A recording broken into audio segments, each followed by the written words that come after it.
silakan di-record deh. Nah, teman-teman, semua materi saya, omong saya silakan di-record. Tapi kalau Pak Wirana ada bercanda, Puja, ya Wirda ya, bercanda, ya bercandanya baik-baik sebenarnya. Nah, itu untuk kalangan internal saja ya. Ya, jadi recordnya untuk internal saja ya, supaya kita nggak jenuh di bercanda ya, supaya nggak tegang. Winda nggak tegang, wah dia tegang enggak, kalau itu banyak humornya ya. Tapi kapan belajarnya? Oh belajarnya nanti serius, jadi serius dan santainya ada, ceria lah. Oke ya, ini tentang diri Pak Wira ya. Oke, slide berikutnya deh. Nah, pekerjaan Pak Wira itu banyak ya, karena sekolahnya banyak, ya akibatnya kerjaan banyak. Dulu, cerita dulu nih, Dinda ya, Pak Wirawan itu dulu di Kementerian Keuangan. 85 akhir, 86 awal lah. Efektifnya sampai 92. Habis itu mengundurkan diri. Ya Dinda ya. Nah, kenapa mengundurkan diri? Tampaknya Pak Wirawan lebih cocok di dunia swasta. Ya, itu kan pilihan ya, jangan berarti Wirda semuanya waduh, gue nyesal nih masuk tani masuk ke jadi peneliti, enggak ya. Ya, semua sama saja. Ya, ini tergantung jiwanya masing-masing. Ya, karena Pak Wirawan ternyata lebih pas jiwa di dunia bebas. Nah, kemudian saat masuk itu Pak Wirawan itu suka ngajar, diminta dia ngajar di stand. Standnya zaman dulu itu masih di kampus lama di Purnawarman, Kebayoran Baru ya. Sampai pindah ke Jurumangu, Pak Wirawan juga ikut. Gara-gara pindah ke Jurumangu lah, Pak Wirawan beli rumah di Bintaro. Nah itu ya, karena tiap mengajar lihat, ya kan dari kampus belakang itu bisa lihat langsung ke rumah Bintaro. Ya, kampus yang paling belakang sekarang jadi kantor pajak gitu ya. Nah, dulu sering ngajar di situ, di ruang itu. Nah itu ceritanya itu ya. Nah, setelah mengundurkan diri, macam-macam lah pekerjaan, ya macam-macam, ya itulah kira-kira ya. Nah untuk macam-macam itu kita harus ada sertifikasi, ya untuk jadi akuntan publik ikut ujian certified public accountant, ya untuk urusan pajak ujian juga, untuk advokat ujian juga. Cuman untuk advokat harus ada hukum kan, ya jadi ijazah hukumnya terpakai. Oke. Appraisal yang nggak ada. Tadi Pak Wirawan juga mau ikut ya pendidikan appraisal supaya jadi buka kantor juga, kantor appraisal ya, penilai ya. Nah ini nggak jadi ya. Nah, kalau iya terlalu banyak nanti semuanya Pak Wirawan rambah kan serahkan lagi kan ya nggak. Semua bidang mau dikerjain semua kasih orang lain kan, nggak bagi orang lain akhirnya jalan nggak jadi. Oke ya, itu kira-kira sekilas perkenalan tentang Pak Wirawan ya. Nah, oke. Slide berikutnya deh. Nah, ini penjara. Jadi Pak Wirawan biasakan ini. Teman-teman ya, ini tes namanya pre-test. Bukan tes kok pakai pre ya ini. Sebelum kita kuliah, Pak Wirawan ingin mendiagnosis. Ya, ingin memeriksa kayak dokter nih. Sebelum kamu latihan, sebelum kamu kuliah, diperiksa dulu pengetahuan kamu tentang hukum. Karena mata kuliahnya itu kan. Gimana kalau saya kagak tahu sama sekali Pak? Ya nggak apa-apa. Ya namanya juga mendiagnosis. Wirda mungkin buta misalnya, maaf, buta tentang hukum belum tahu sama sekali, ya nggak apa-apa. Ya, oh Puja mungkin, oh udah tahu saya Pak, sudah sering baca buku gini Pak, udah bisa. Oke. Putri mungkin lebih tahu lagi, nggak apa-apa deh. Silakan explore semaksimal mungkin. Ya, kalau udah tahunya udah dalam, silakan jawabnya yang dalam. Jadi apa adanya, benar-benar dengan jujur. Jadi kalau apa adanya Pak Wirawan juga tahu, oh Anda sudah paham, tinggal memoles. Ya, oh gak paham, berarti harus kerja keras ini kita. Tentu harapannya nanti setelah selesai kuliah mata kuliah Pak Wirawan, tentu pengetahuannya nambah, ada nilai tambahnya. Dari nol sama sekali nggak tahu, sekarang menjadi canggih, jago banget. Nah, itu berarti kita sukses. Ya, proses belajar kita berhasil. Oke ya, paham ya Pujaya? Nah, jadi ngapain sekarang Anda? Saya minta Anda kira-kira nggak lama-lama deh. Maksimal sekitar 10 menit 3 soal ini. buat di kertas. Oke. Jadi kalau Pak Iwan minta jelaskan dan uraikan, uraikan ya diuraikan. Kalau urai itu bukan satu kata aja. Misalnya menurut saudara bagaimana kalau tidak ada hukum di negara sini? Kacau Pak, titik. Itu bukan uraikan namanya. Oke, jelas ya. Nah, Anda harus mampu mengeksplor, menguraikan, menjelaskan. Anggap Pak Yuran tidak paham. Oke. Nomor 2, konstitusi dan papilmannya bukan Pak Indonesia negara hukum. Apa makna negara hukum itu apa? Menurut Anda? Maksudnya apa itu? Nah, Anda uraikan, Anda jelaskan sejelas mungkin saya. Oke. Dan ketiga, bagi pejabat publik, khususnya pejabat Kemenkeu, apa manfaatnya dia menguasai hukum? Oh, nggak ada manfaatnya, Pak. Ya, nggak apa-apa. Saya tulis itu. Sangat bermanfaat, Pak. Nah, kenapa? Anda uraikan, bla bla bla bla. Oke, jelas? Nah, nanti setelah Anda jawab, kita cut. Saya akan tanya nanti cara sampling. Ya, misalnya saya tanya misalnya nanti ya, saya minta misalnya. Ya, misalnya saya minta tolong Alivia nomor 1 tolong Anda jawab. Ya, Anda jelaskan ya apa yang Anda tulis, Anda jelaskan. Nanti saya tanya lagi, Puja Rayu setuju nggak itu? Boleh tidak setuju deh. Saya nggak setuju Pak, gini Pak, menurut saya. Bla bla bla bla bla bla. Nanti saya tanya lagi, gimana komentar Putri terhadap dua pendapat itu? Putri punya pendapat nggak? Saya berbeda sekali dengan dua-duanya Pak. Ya boleh nggak apa deh? Boleh berbeda, nggak setuju ya boleh. Tapi yang penting apa? Ada argumentasinya. Jangan, wah saya kagak setuju Pak, titik. Terus apa argumentasi kamu? Ya pokoknya kagak setuju aja. Itu kagak bisa. Oke, jelas ya. Jadi Pak Wiran akan counter pendapat Anda masing-masing. Nanti baru Pak Wiran luruskan poinnya saja. Ya, tidak detail karena kita ini kan baru berita saja. Itu juga nomor 2, nomor 3 dan seterusnya ya. Jadi ini tidak betul salah. Yang penting argumentasinya eksplor dari kemampuan Anda berpikir. Oke, jelas? Jelas, Winda? Oke, Winda, jelas ya? Halo? Halo? Jelas, Pak. Oke. Jelas, Pak. Ya, oke. Nah, silakan ya.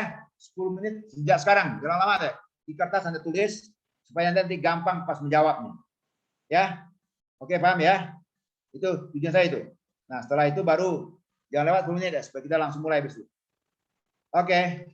Silakan start sekarang. Semuanya. Semua mengerjakan deh. Nanti saya akan acak, saya panggil langsung. Baik, Pak.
belajar. Kekurangan itu biasa. Ya, jadi jangan kalau kita sudah nggak mau, malu, ya ragu-ragu, itu awal kegagalan. Percayalah itu. Ya, Pak itu melatih Anda tuh ada pede, percaya diri. Ya, Anda calon pemimpin bangsa. Oke, jelas ya. Jadi jangan takut berpendapat. Nah, sekali lagi saya mohon perhatian gini deh. Saya awal-awal jelaskan ini. Berpendapat itu 3 pegangan. Ya, dalam ujian apapun 3, karya tulis apapun 3, dalam bekerja nanti 3. Apa itu?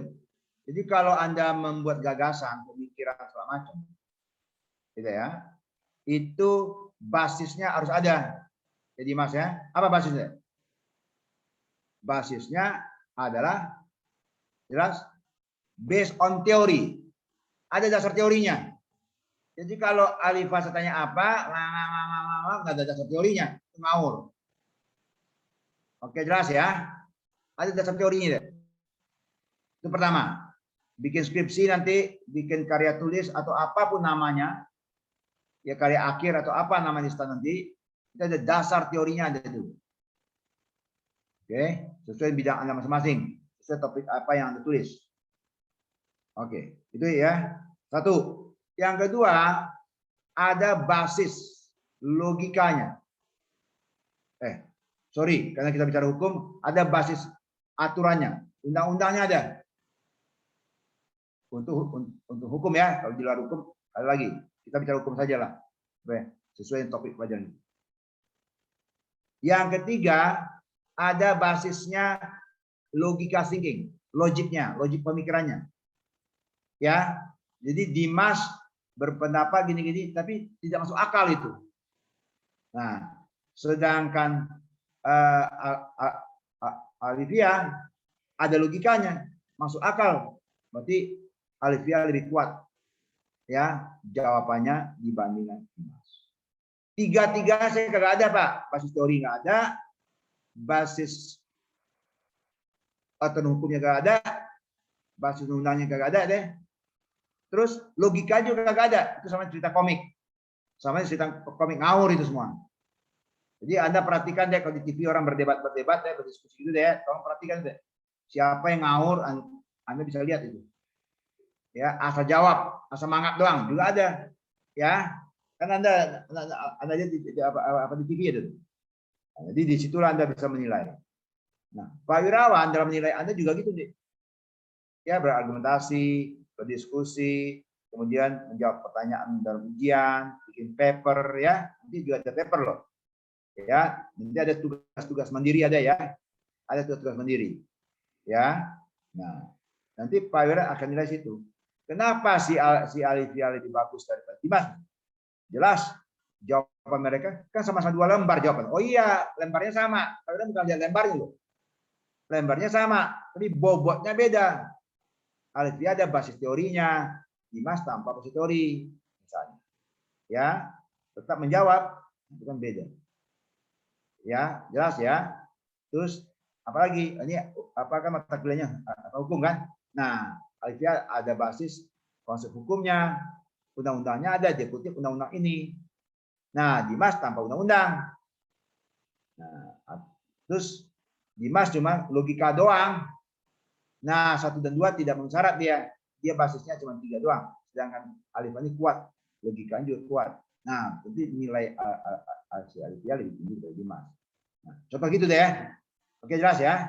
Jadi tentu Anda mau yang banyak belajar, yang banyak membaca tentu lebih bagus dong. Kan? Karena di basis teorinya punya ya.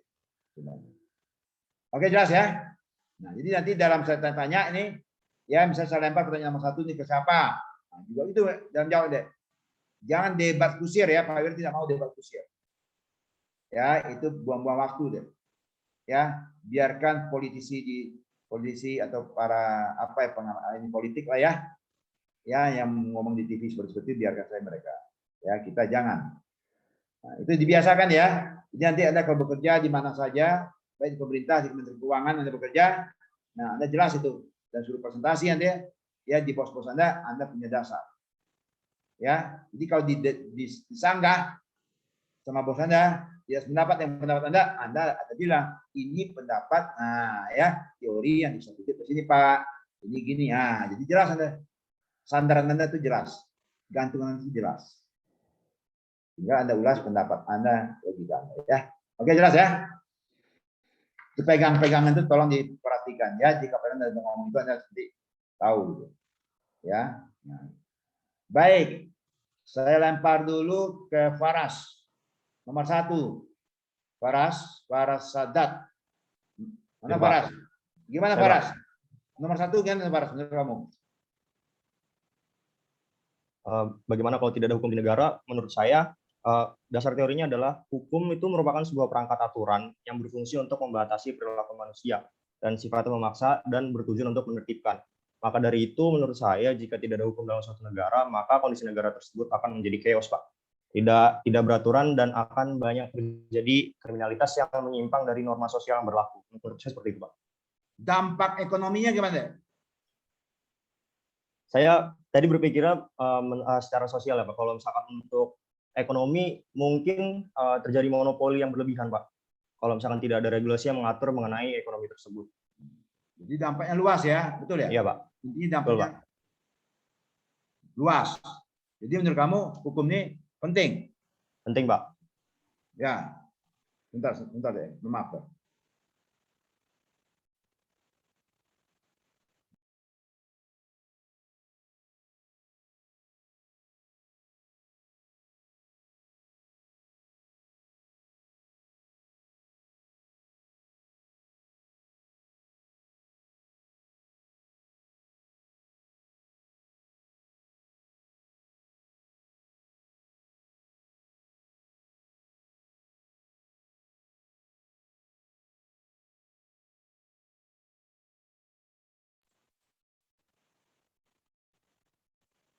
Oke. Ada lagi yang kamu tambahkan, Faras? Cukup Pak. Oke. Baik. Saya lempar ke Dimas. Gimana Dimas? Pendapat kamu gimana Dimas? Ya Pak, siap Pak. Kalau menurut saya untuk pertanyaan satu ini, jawaban saya gini Pak. Jadi jika suatu negara tidak dapat hukum, saya berani mengatakan kalau negara itu hancur Pak. Bahkan bisa disebabkan oleh warganya sendiri. Contohnya gini, kalau orang serakah itu akan terus merampok ke bank. Terus ada lagi orang yang terus merusak fasilitas umum. Ada lagi contoh untuk orang tidak akan pernah mau membayar pajak Pak dalam keuangan ini Pak. Nah, hal tersebut karena sangat ekstrim jika terjadi di suatu negara. Makanya saya berani mengatakan kalau negara itu pasti hancur kalau tidak ada hukum. Nah, di situ apalagi ada dasar teori Pak untuk di Undang-Undang 1945 itu ada pasal 1 ayat 3 di mana Indonesia adalah negara hukum. Nah, itu apalagi Indonesia ini merupakan negara hukum. Artinya kalau nggak ada negara hukum, ya Indonesia nggak berdiri gitu Pak artinya. Nah, terus saya juga punya contoh Pak untuk kasus ini yang diberikan Pak Wirawan kemarin untuk BSKT Pak atau Waskita Karya itu di ujung tanduk kan ya Pak. Nah itu artinya ada juga pengamat dari kebijakan publik bernama Pak Trubus Rahadiansyah. Ya. Beliau itu mengatakan kalau perlu diaudit gitu. Kalau perusahaan WSKT itu perlu diaudit, bahkan harus KPK tuh kalau perlu turun tangan. Nah artinya kalau ada korupsi beneran, hukum itu berlaku gitu Pak. Nah, artinya kalau nggak ada hukum, WSKT itu terus hutang, misalnya akibatnya WSKT itu benar-benar bangkrut gitu, bahkan BUMN ini nggak bisa menjadi contoh yang baik bagi instansi lainnya gitu Pak. Terima kasih Pak. Oke. Oke. Sebentar ya. Itu bagus. Jadi kalau saya share apapun deh, pasti yang bermanfaat ya. Ditolong dibaca. Ya, jangan dilihat aja. Nah, Pak Wirawan itu sering menulis di koran ya, tiap bulan misalnya. Nah, itu tolong dibaca, dipahami, didiskusikan deh. Topik-topik yang relevan, itu yang relevan Anda. Itu ya. Nah, nanti tentang WSKT tadi deh, itu masuk dalam topik pembahasan nomor berapa, saya lupa tuh di dalam RPS kita ada nanti. Itu kita bicara kepailitan nanti. Ya, nah itu menarik. Ya, nanti bagian dari pembahasan materi kuliah kita juga nanti itu. Ya. Oke, saya tangkap ya. Baik, saya lempar lagi. Ya, yang berikutnya ya. Nila Yulianti. Nah, coba dari perempuan deh. Suara perempuan peduli. Nah, suara wanita itu lebih merdu dibanding suara dua orang pria tadi, ya enggak? Oke. Itu enaknya ada perempuan di kelas ini kan? Ayo Nila, silakan Nila. Baik Pak, kalau jawaban Kamu saya boleh nilai ya tidak sependapat dengan Farah juga boleh. Farah, saya nggak sependapat dengan Dimas boleh juga. Saya nggak setuju Pak, itu sangat harapan juga. Ya deh ya. Kenapa? Beda pendapat itu biasa. Tapi argumentasinya yang kita dengar deh. Apa? Nah, tanpa argumentasi ya jangan bilang tidak setuju dong. Oke, Nila silakan Nila. baik Pak, kalau jawaban saya hampir sama dengan punya Faras. Jadi apabila kalau sebuah negara tidak memiliki hukum, maka negara tersebut akan mengalami kekacauan Pak. Karena menurut saya hukum merupakan pedoman dan petunjuk bagaimana masyarakat itu harus berperilaku. Nah, karena sebuah hukum itu merupakan pedoman, maka hukum itu bersifat mengikat sehingga apabila suatu negara terikat dengan hukum akan tercipta suatu keselarasan dalam hidup bermasyarakat gitu, Pak. Oke, seperti itu ya. Oke. Iya, Pak. Oke. Alivia, dua perempuan dua laki, baru Pak Wira masuk habis itu. Silakan, Alivia. Kalau menurut saya apa Bebas ya Alivia ya, jadi nggak usah. Wah ini lagi nih nggak enak saya. Wah, sikat aja deh. Ya kalau anda nggak setuju sama Farah sikat aja jangan. Saya setuju dengan Farah, nggak harus setuju sama dia. Ya. Nah di situ hebatnya kelas ini ya, bebas merdeka asal argumentasinya tadi Pak Ira bilang ya. Oke, silakan. Silakan Alivia.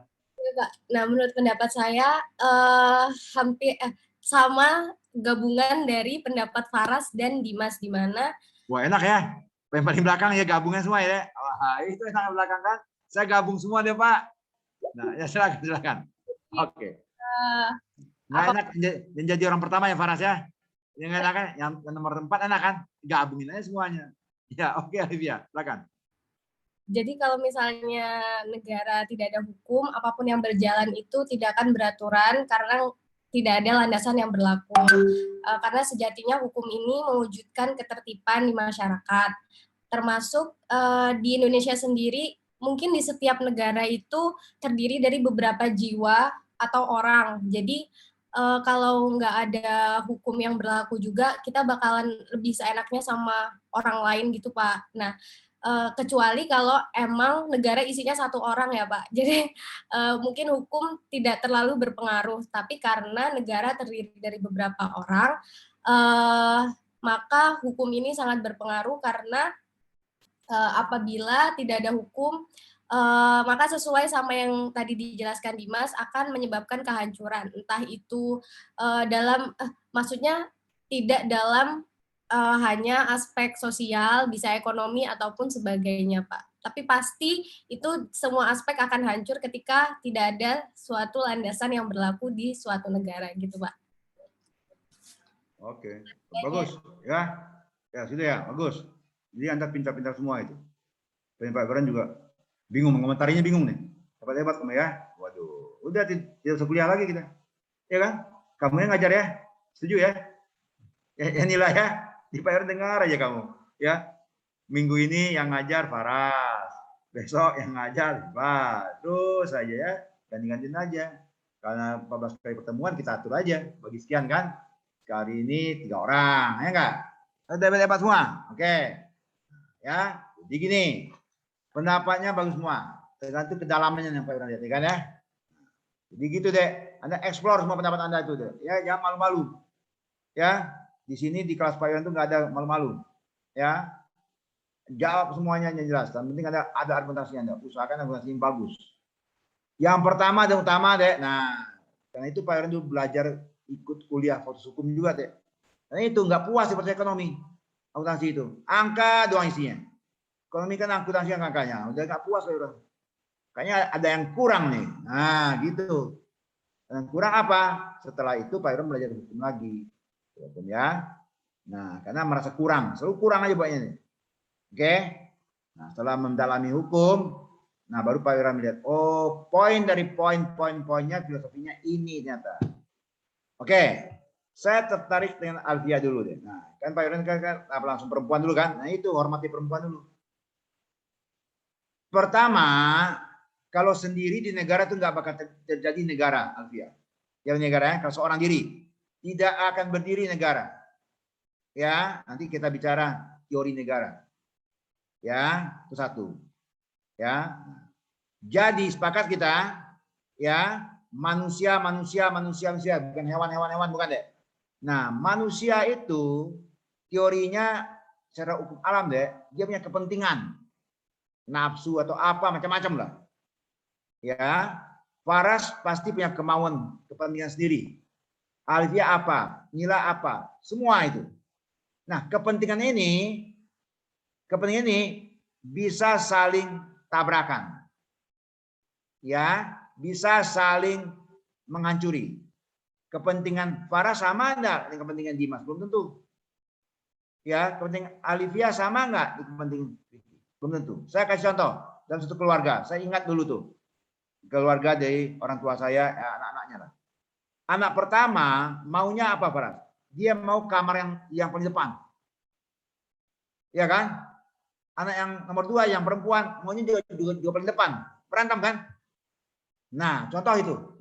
Ada hukum nggak di dalam keluarga menurut Anda? Gimana Faras? Anak pertama mau paling depan, kamar paling depan di rumah nih. Ya, dia tidurnya di kamar depan ada kamar dia. Anak nomor 2 perempuan juga gitu, mau paling depan. Nah, kira-kira apa komentar Faras itu? Tergantung sama keputusan orang tua, Pak. That's right. Jadi harus ada aturan. Keputusan orang tua merupakan hukum di keluarga itu. Nah, coba kalau tidak, berantem nggak mereka dua? Berantem kan? Nah, siapa yang mau dikalah? Nggak ada yang mau dikalah, nggak mau ngalah dia. Oke ya, itu salah satu hal terjadi. Apalagi masih kecil ya, masih kecil kan logikanya belum terbentuk segala macam. Nah, kalau dia satu orang di dunia ini, kayak Alivia tadi, terjadi nggak itu? Satu orang aja nggak terjadi. Teori Robinson Crusoe, teori ekonomi tidak akan terjadi kalau hanya satu orang. Ya, satu orang saja nggak jadi itu. Jadi firm ya. Jadi masyarakat kita bicara deh. Pada masyarakat harus ada hukum. Kalau satu orang nggak perlu hukum. Kalau hewan nggak perlu hukum. Itu pertama ya. Jadi harus ada masyarakat. Hukum itu ya law in society. Hukum itu ada di masyarakat. Oke. Kenapa begitu? Karena orang individual tadi sudah singgung itu punya kepentingan masing-masing.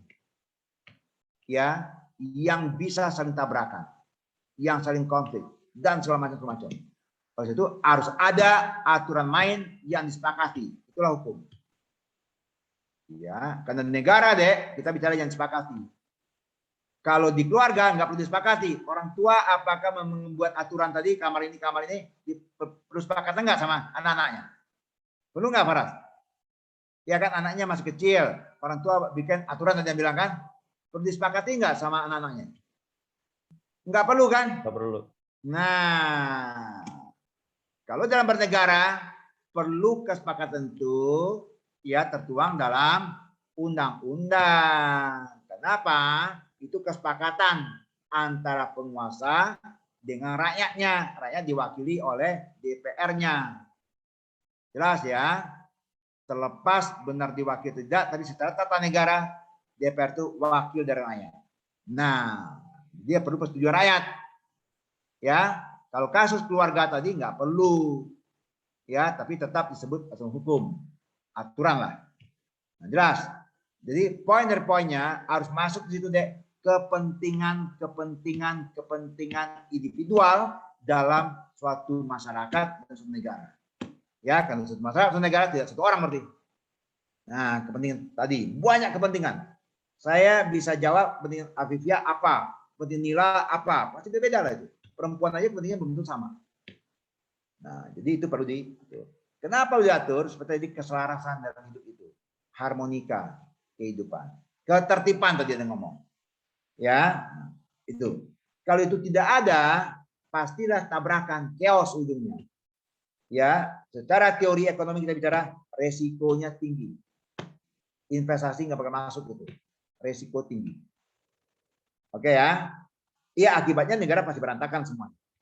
Nah, itulah makanya tadi sudah bagus dikutip tuh. Makanya Undang-Undang 45 itu yang awal kali menyebut Indonesia negara hukum.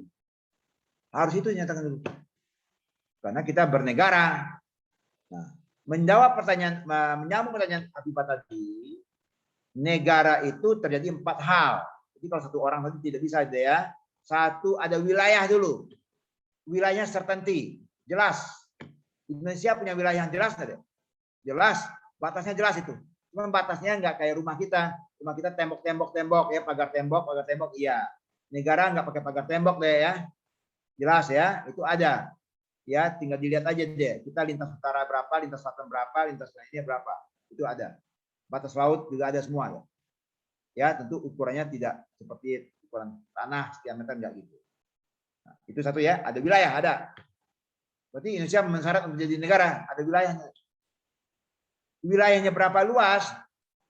Tidak satu pun saya temukan di dalam literatur apapun juga, luas satu negara minimal harus sekian. Enggak ada tuh Dimas. Belum pernah saya temu. Ya, makanya Singapura negaranya ke ukurannya segede apa ya? Segede Makassar kali. Ya, segede Sumsel, Sumatera apa? Sulawesi Selatan. Enggak masalah deh. Timur Leste itu kan juga kecil deh, Timur Leste kan. Provinsi dulu kan dia. Nah, tidak ada masalah.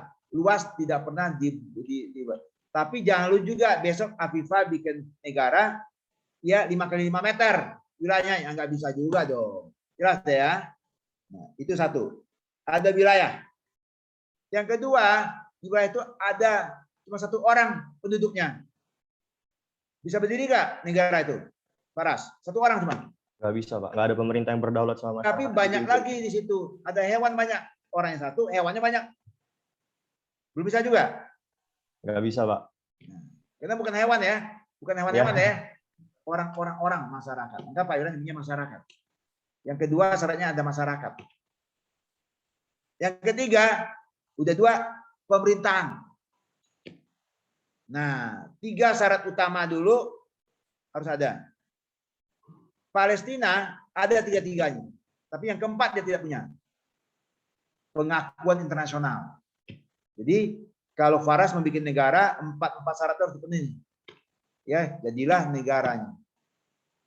Dimas boleh bikin negara secara guyon, boleh kita bikin. Ya, tapi syarat 4 tadi mungkin nggak Dimas mendapatkan.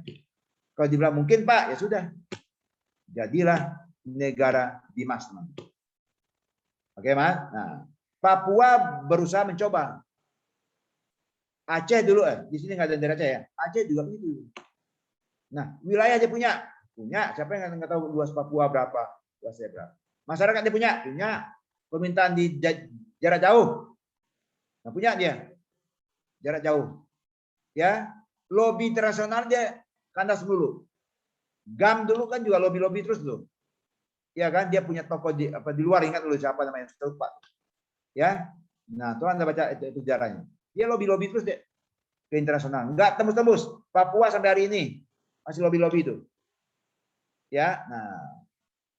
Yang lolos adalah si Timor Leste. Ini itu bagusnya dia melalui referendum. Clear, itu mulus dia secara politiknya. Ya deh ya.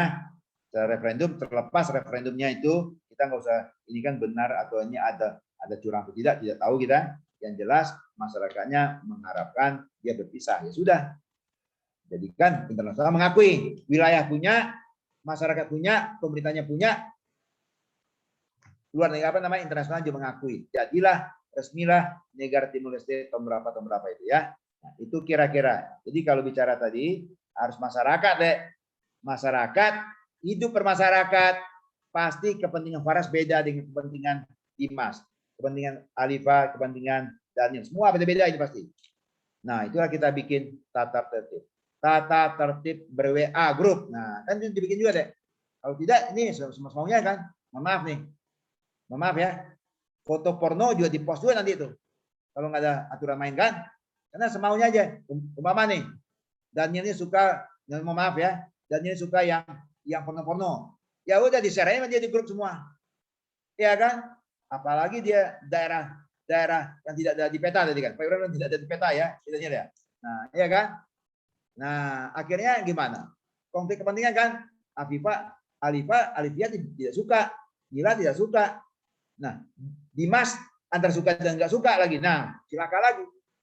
Nah, Faras kadang-kadang suka, kadang-kadang enggak. Nah, jadi masalah kan beda-beda orang nih.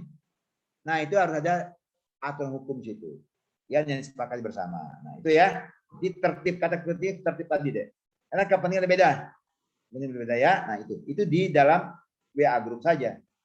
Dengan negara yang diluas deh. Lebih parah lagi kan? Itu makanya, ya. Jadi kata kuncinya harus ada muncul kepentingan yang berbeda dalam masyarakat. Itu poinnya dulu deh. Nah, baru tadi Anda. Jadi harus masuk dulu deh. Poin penting itu basicnya dulu deh.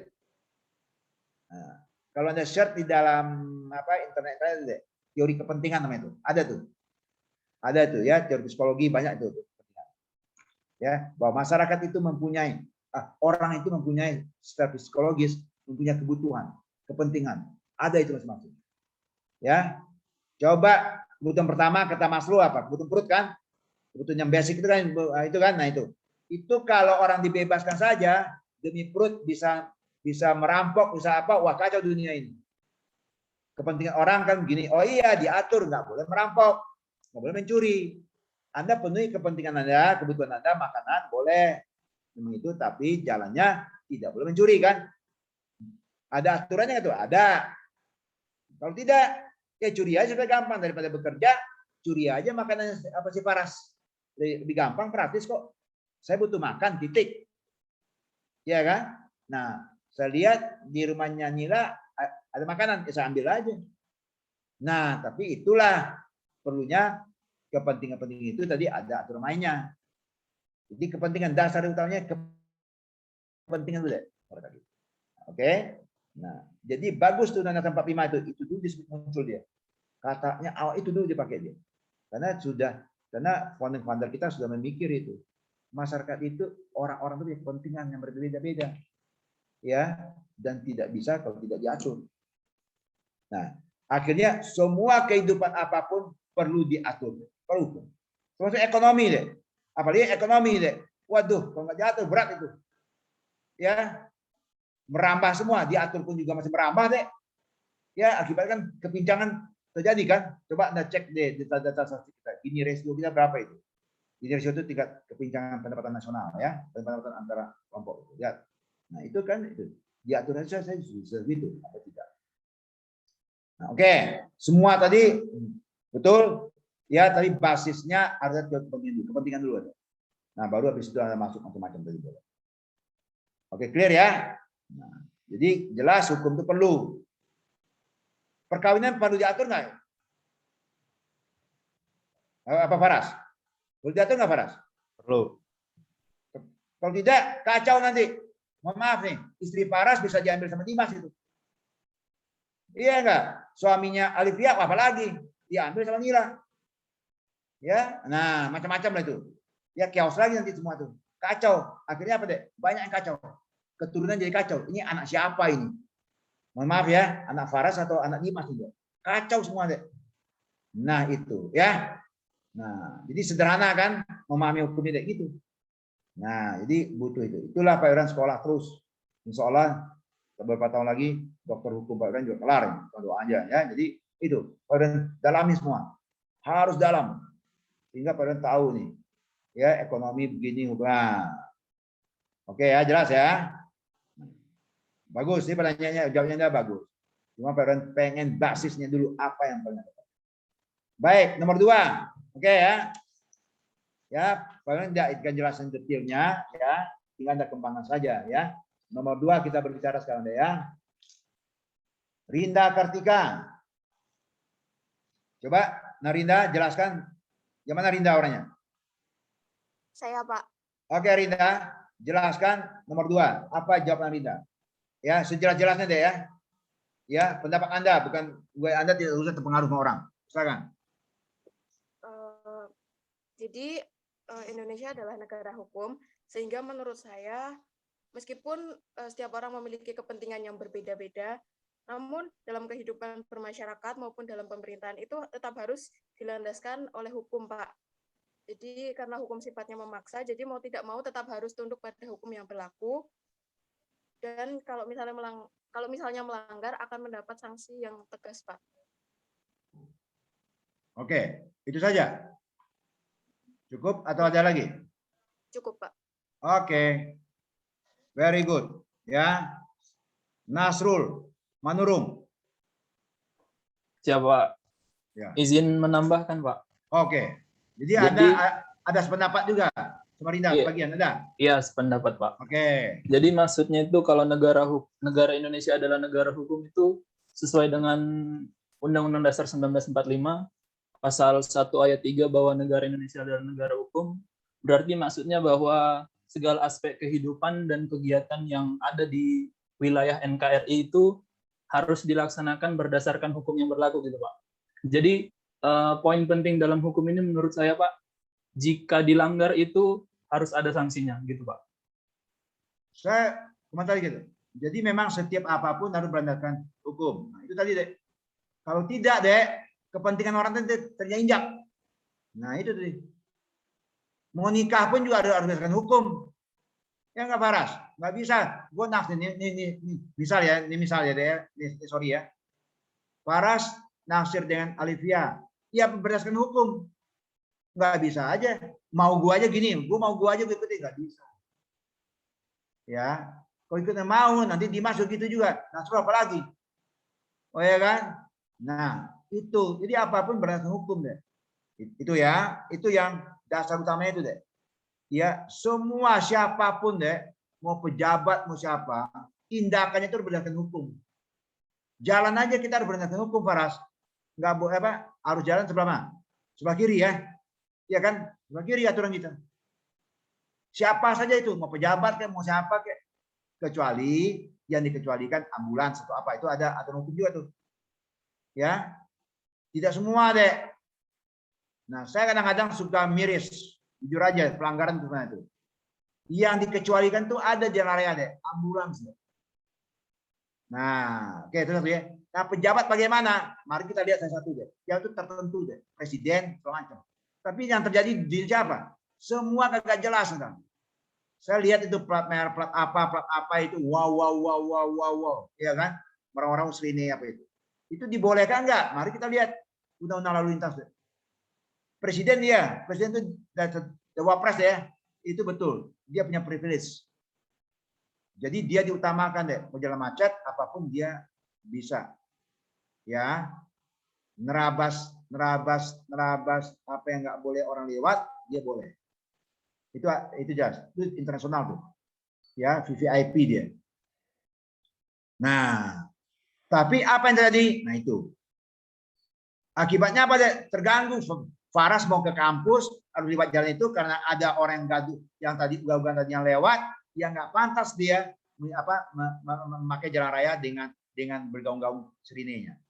Ya, yang boleh itu kan hanya tadi ambulans, ya, dan siapa lagi. Nah, itu yang dibolehkan, di luar itu tidak boleh. Oke, jelas ya. Kalau dia tidak presiden gimana, Pak? Ya nggak boleh tutorial. Contoh-contohnya. Jadi ada beberapa hal. Nah, akibatnya apa? Kepentingan Faras terganggu. Harus dia jam 8 sampai di kampus. Gara-gara gitu nggak sampai akhirnya. Kepentingan kan? Nah, hak-haknya warga lain terabaikan, terganggu. Bisakah dituntut secara hukum? Bisa. Oke ya. Apa dasarnya? Pasal kian undang-undang itu. Nah, itu tadi yang Naruddin itu. Semua tindakan itu berlandaskan hukum. Ya kan? Kalau itu dijalankan baik, insya Allah negara jadi bagus. Tertib, kata kunci tertib. Hukum itu bikin tertib. Oke? Anda ikutin deh. Negara yang tertib, teorinya, saya teori ya. Ekonomi jauh lebih maju daripada negara yang tertib. Lihat aja. Ya, negara maju itu relatif tertib deh. Antri aja dipegang teguh sama dia. Dan jauh lah. Anda ke Singapura aja. Bisa nggak main terabas? Nggak bisa. Indonesia aja nggak bisa terabas. Deh. Oke ya, nah, itu jadi saya mengajar Anda gitu, itu penting dari awal Anda pegang. Budaya hukum itu dari awal, dari kecil, dari rumah tangga. Nah, maka kalau orang tuanya dengan dia tertib di rumah, itu lebih mudah. Lebih mudah di masyarakat dia terbiasa tertib. Tapi kalau di rumah dia berantakan, nggak ada aturan main, waduh kacau. Ya, oke. Jadi kata kuncinya tadi kita lihat itu tindakan. Oke, baik. Saya minta lagi tanggapan dari wanita lagi. Fredrika Malau, silakan nomor 2 deh. Anda boleh berbeda pendapat dengan Nasrul. Silakan berbeda pendapat boleh ya. Tidak setuju sama sekali juga boleh. Saya nggak setuju sama sekali Pak. Tapi boleh. saya sependapat Pak. Pendapat. Waduh, enak ya. Ini yang paling berat Nasrul. Yang pertama Nasrul ya. Yang kedua, ketiga ngikut aja ntar ya. Nah, nggak apa-apa Nasrul. Oke, silakan. Hanya pendapat penuh. Sesuai yang dibilang Nas. Ya, ya masa nggak ada komentar sama sekali. Ya, idem Pak, idem. Atau idem saya nggak usah diskusi kita. Gimana? Tambahan dari Anda Pak? Saya setuju sih Pak sama Nasrul, seperti yang tercantum di UUD 1945 ya, pasal 1 ayat 3, negara itu adalah negara hukum. Jadi menurut saya itu hukum itu berada di atas segalanya. Jadi segala aspek bidang kehidupan di negara tersebut itu ada hukum yang mengaturnya agar ya seperti yang Bapak bilang itu tidak ada benturan kepentingan yang mengakibatkan saling merugikan antar sesama. Terus karena negara ini negara hukum, ya itu hukum di atas segalanya, jadi siapapun, baik penyelenggaraan pemerintah seperti pejabat-pejabat ataupun masyarakat itu yang melanggar hukum itu juga dapat dikenakan sanksi yang tegas. Seperti itu, Pak. Makanya di depan hukum tuh nggak ada perbedaan. Ya deh, misalnya Farhad menjadi dirjen saja. Beda nanti jadi bupati dia, nggak boleh kan? Equality before the law, sama di depan hukum semuanya. Nah ya, nah kenapa kepentingan itu harus dihargai deh. Kepentingan, mohon maaf, kepentingan Yosua sebagai ini misal warga biasa, Farhad sebagai pejabatnya bupati wali kota sana, ya sama saja terhukum. Memang gitu ya deh. Supaya apa? Kepentingan mereka juga terjaga semua. Jangan kepentingan Farhad sebagai bupati aja dong. Nah itu, kalau itu terjadi, negara kita nggak ada hukum. Itu kalau kita bicara filosofi dan negara hukum itu, ya semua orang sama di mata hukum. Itu poin pertama. Semua tindakan itu berdasarkan hukum. Kalau ada pelanggaran, penegakan hukumnya harus sama. Farhad sebagai pejabat, Yosua tidak. Berbeda ini. Nggak bisa. Ini kalau kita bicara teorinya benar, ya equality before the law itu sama tadi. Itulah asas keadilan bagi Prabowo. Nah, yang berikutnya, ciri khas negara hukum harus ujung dari ujung itu bermuara ke pengadilan. Jadi kalau terjadi sengketa deh, penyelesaiannya bukan pakai otot. Siapa yang kuat itu menang, nggak bisa.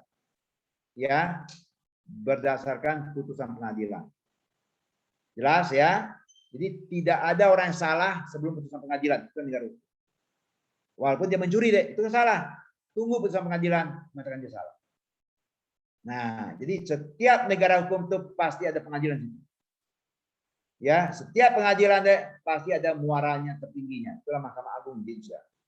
Supreme Court dalam bahasa Inggrisnya. Ya, secara formal Indonesia sudah mendapatkan negara hukum. Kenapa formal? Tercantum dalam Undang-Undang 45. Tinggal pelaksananya yang harus dibenar-benahi. Itu aja. Ya. Jadi kalau ada hak-hak kepayoran yang terlanggar, ya itu dapat diajukan secara hukum. Kalau ada orang utang piutang belum diselesaikan, bisa selesaikan, nggak ada titik temu, pasti ada penyelesaiannya di pengadilan. Ya deh, semuanya ada. Supaya apa? Kepentingan orang tetap terjaga, kepentingan Fredrik, kepentingan Rinda, kepentingan si Faras tetap terjaga. Nah, apakah putusannya itu? Itulah yang harus kita pegang. Ya kan? Nggak harus adil, terus sampailah ke paling di atasnya Mahkamah Agung. Di atas Mahkamah Agung nggak ada lagi deh, serahkan pada yang Maha Kuasa. Tapi ini keadilan di dunia ya Fredrik ya, yang tidak sama nih keadilan bagi orang beragama, yang kita beragama itu beda deh. Yang Maha Adil itu yang Maha Kuasa lah. Kalau negara ya tentu keadilan secara negara. Oke ya. Oke, itu sedikit saya tambahkan ya. Jadi bagus ininya. Nah, kenapa konstitusi harus mengatur itu? Karena itu paling pokok dalam kehidupan dunia dan kehidupan di negara. Kan tertinggi itu kan konstitusi. Nah, baru dari situ dijabarkan. Oh, undang-undang pajak. Tadi ada yang ngomong ya. Undang-undang pajak. Oh, undang-undang bea cukai. Oh, undang-undang perseroan terbatas. Harus diatur supaya jelas nanti semuanya. Oh, undang-undang persaingan usaha. Tadi yang disinggung deh. Kalau enggak orang monopoli aja semuanya nanti. Gua kan modal kuat. Gua hajar aja kecil-kecil semua. Di Makassar, saya ambil alih semua perusahaan. Gue tunduk pada gua semua. Gue beli aja semuanya. Boleh kan itu? Lihat undang-undang anti monopoli. Kalau tidak, yang kuat maka merambah semuanya ya. Yang kecil tidak mati berdiri semua. Ya, semua di monopoli. Tapi apakah monopoli dilarang total di Indonesia? Untuk hal yang khusus dibolehkan PLN misalnya. Itu ada pertimbangan strategisnya. Kenapa dibolehkan? Itu tentu ada pertimbangan. Ya, jadi undang-undang itu mengatur iya, dan undang-undang boleh membuat itu Faras pengecualian, itu boleh. Itu ada pertimbangannya. Kenapa dikecualikan ya? Kenapa kok PLN kok dibolehkan? Kenapa PLN tidak dibolehkan misalnya? Itu ada pertimbangan berarti itu. Nah, selama pertimbangan itu masuk akal, ya dan segala macam itu dibolehkan saja. Oke ya, jelas ya. Jadi jangan juga anggap Pak Yuran bilang harus sama hukumnya. Boleh ada pengecualian. Kan tadi ya semua rakyat itu sama di apa hak lainnya ya. Dikecualikan presiden dan wakil presiden saya kan boleh lewat secara cepat ya. Nah, loh. Kok boleh Pak ya? Kok Faras kok kagak boleh ya? Nah, iya tetap beda. Ada dikecualikan. Itu kepentingannya ada. Ya, jadi kalau jalan raya ada kita ini lewat terus ambulan lewat itu kita harus berhenti tuh. Jadi dahulukan ambulan. Kalau presiden lewat di raya itu kita harus berhenti. Itu bukan apa? Bukan diskriminasi bukan ya. Memang ada dikecualikan di dalam undang. Ya itu ada pertimbangannya ya. Bupati lewat gimana Pak? Nah, kita lihat lagi nih, termasuk nggak dalam undang-undang itu VVIP-nya kalau termasuk ya boleh. Tapi bupati yang kata bagaimana? Jika bupatinya lagi jalan pagi, bisa gitu? Oh enggak, mungkin dalam rangka dia dinas misalnya. Presiden dalam rangka dinas misalnya. Ya dalam rangka dia jalan pagi mungkin tidak. Tinggal kita lihat itu jatuh undang-undang semua. Oke jelas ya. Jadi maksud saya itu semua tindakan itu sudah satu. Ya harus jatuh dalam undang-undang deh. Ya undang-undang ya. Peraturan perundangan kita itu undang-undang deh ya. Undang-undang ya. Jadi tolong Anda lihat nanti Anda bekerja nih Pak Wiran itu sering membatalkan beberapa peraturan Menteri Keuangan ya. Ya menggugat ke Mahkamah Agung karena bertentangan dengan undang-undang. Kalau undang-undang bertentangan dengan Undang-Undang 45, gugatnya judicial review ke Mahkamah Konstitusi. Karena tidak boleh deh bawah itu bertentangan aturan bawah, tidak boleh bertentangan dengan aturan atas. Teorinya gitu. Di atas itu Undang-Undang 45, itu undang-undang paling undang-undang. Mother of the law itu Undang-Undang 45. Ya, itu payungnya semua itu. Dan semacam tadi. Ya, pasal 23A Undang-Undang 45. Pemungutan pajak harus berdasarkan undang-undang. Titik. Makanya muncul undang-undang PBB. Muncullah undang-undang PPH. Dan seterusnya. Ya. Apapun lagi. Mau bicara apa kita lihat. Pasti ada di atas. Nah, oke, itulah negara hukum tadi. Ya, jadi semua kehidupan itu teorinya ada pengaturan semua. Ya, semua kehidupan itu. Kalau belum ada, mungkin ada di hukum yang lain. Atau perlu dipertegas, bikin undang-undang yang spesifik. Ya kan? Dulu nggak ada undang-undang PT. Apakah orang berbisnis tidak bisa? Bisa. Lihat KUHD, Kitab Hukum Undang-Undang Dagang. Lihat KUH Perdata. Nah, tapi karena makin kompleks bisnis itu, bikinlah undang-undang PT. Boleh saja. Ya nanti dia berkembang. Dulu kan tidak ada ITE, ya kan? Apa namanya itu? Dulu kan belum ada teknologi informasi belum ada. Ya, belum ada informasi teknologi kan belum ada. Nah makin digital makin banyak, muncullah undang-undang khusus. Ya selalu itu karena masyarakat ini kan dinamis. Dulu belum ada, sekarang muncul. Belum ada, muncul. Dulu belum ada undang-undang akuntan publik. Ya, zaman dulu. Tapi dengan berkembangnya ada. Dulu belum ada undang perbankan. Wah, berkembang. Dulu belum ada undang perasuransian. Dan segala macam. Ya.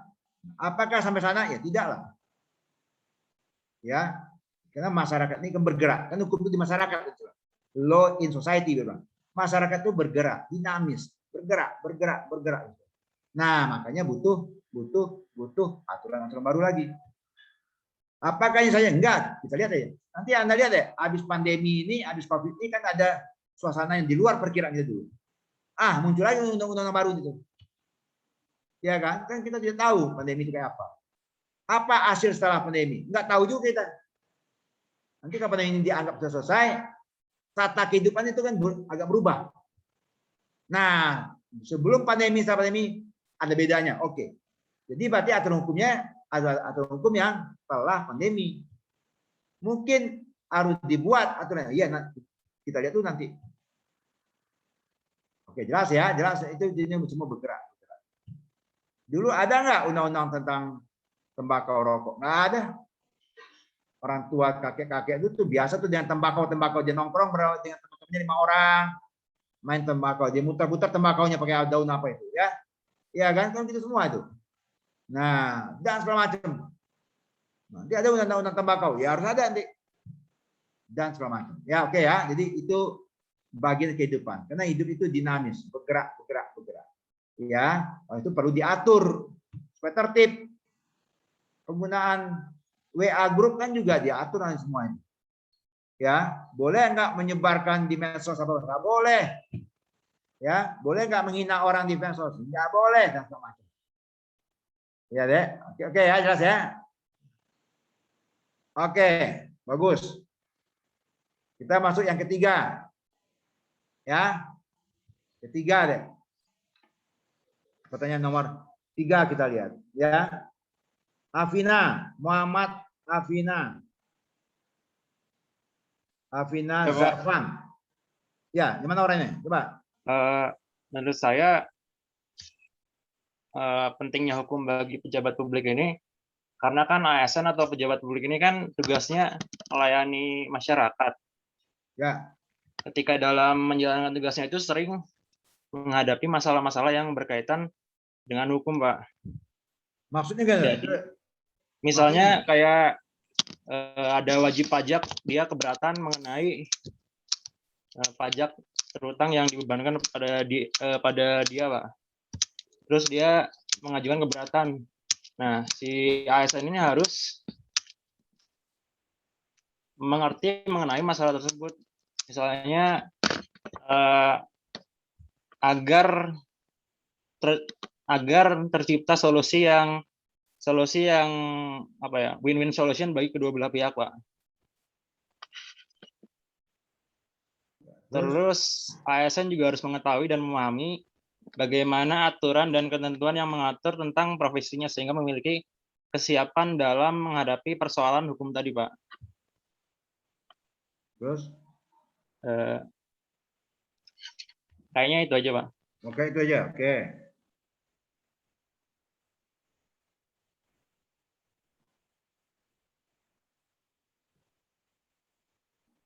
Andi Ardiansa. Ya, Pak.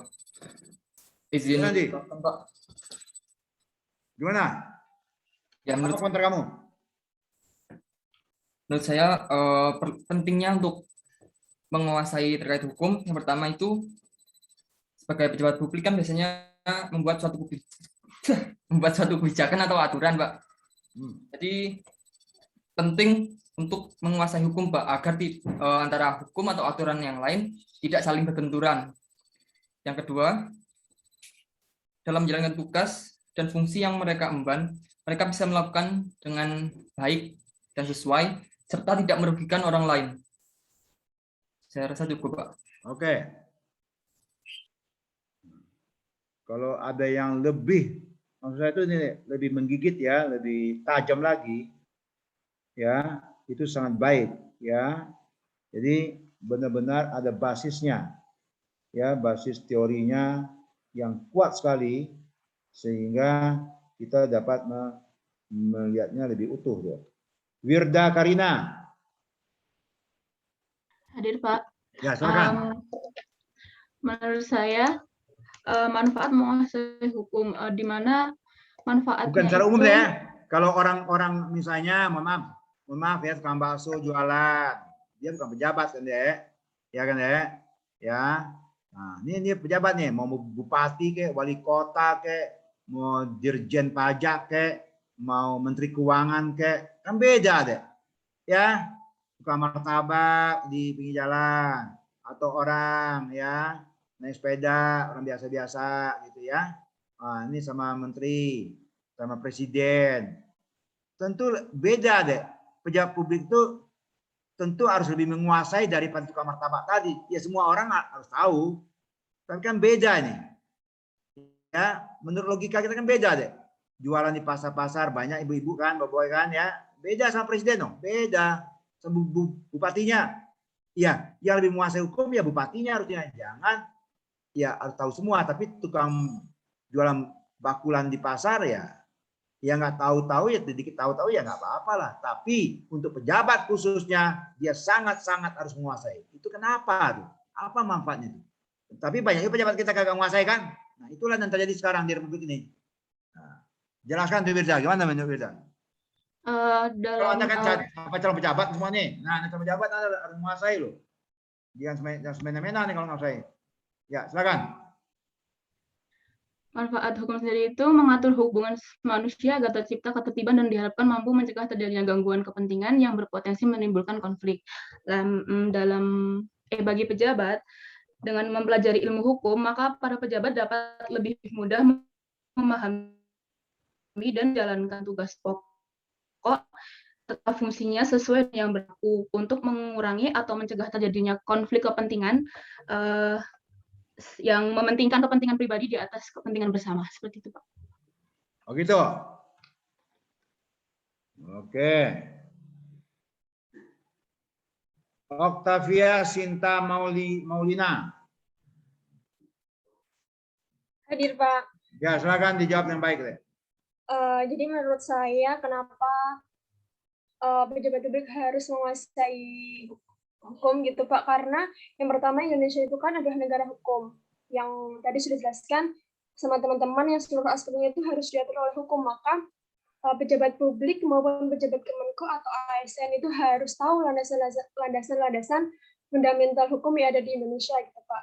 Karena menurut saya tidak lumrah atau tidak afdal gitu Pak. Menurut saya aneh kalau pejabat-pejabat itu kurang tahu tentang hukum di Indonesia gitu Pak. Terus manfaat lainnya itu mungkin untuk agar mereka itu dapat menjalankan tugasnya dengan lebih baik gitu Pak. Contohnya kayak yang Bapak contohkan tadi, kalau misalnya kurang mengetahui tentang hukum, bisa aja yang sebenarnya tidak dibolehkan oleh hukum melalui atau menerobos lampu lalu lintas tadi, itu bisa menerobos lampu lalu lintas. Itu contoh remehnya aja gitu Pak menurut saya. Udah. Betul gitu. Pak Wira kasih ilustrasi.